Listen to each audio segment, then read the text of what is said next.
Hey my dear subscribers, ఈరోజు కొంచెం కొత్తగా ఏ డే ఇన్ మై లైఫ్ అంటే ఈ రోజు మొత్తం నేను ఏం చేయబోతున్నాను, ఎక్కడెక్కడికి వెళ్తాను, ఏమేమి తింటాను మీకు అన్ని చూపిస్తా. ఫస్ట్ ఆఫ్ ఆల్ బ్రేక్ఫాస్ట్ కొంచెం హెల్తీగా స్టార్ట్ చేయాలని చెప్పేసి మంచిగా సఫోలా ఓట్స్ ప్రిపేర్ చేసుకున్నా. ఓట్స్ స్మెల్ అయితే చాలా టెంప్టింగ్ ఉంది, అందుకే ఫాస్ట్గా ఫినిష్ చేసి ఒక చిన్న వాక్ చేస్తూ జిమ్ వరకు వెళ్ళిపోయాను అనమాట. జిమ్కి వెళ్ళి కాసేపు కసరత్తులు చేసేసాక లాస్ట్ అండ్ ఫైనల్ ఇది నా ఫేవరెట్ సైజ్ 0 బెల్ట్ పెట్టుకుంటే అయిపోయినట్టే. ఇంకా అక్కడి నుంచి ఫాస్ట్గా ఇంటికి మూవ్ అయిపోయి వంట చేయడానికి స్టార్ట్ అయ్యా. ఎండ మాత్రం ముఖానికి రిఫ్లెక్షన్లా కొట్టేస్తుంది. ఫాస్ట్గా వంట ఫినిష్ చేసేసుకొని మంచిగా స్నానం చేసి ఫ్రెష్ అయిపోయాక ఇప్పుడు లంచ్ ఏం ప్రిపేర్ చేశానో మీకు చూపిస్తా. ఇదే నా lunch, 1 cup of rice and 1 cup of egg curry. ఫుల్గా తినేసి ఒక చిన్న నాప్ వేసేద్దాం.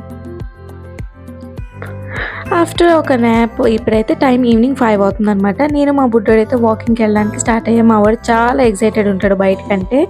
ఆఫ్టర్ వాక్ మళ్ళీ ఇంటికి వచ్చి మళ్ళీ నైట్ కోసం కుక్ చేసేసుకున్నాం. ఇప్పుడు నైట్ ఫుడ్ ఏంటో చూడండి, 1 ఆలు పరాటా, 1 కప్ ఆఫ్ కర్డ్, తోటకూర and 1 omelette. So that's all for today guys. మీరు మాత్రం సబ్స్క్రైబ్ చేసుకోవడం మర్చిపోకండి.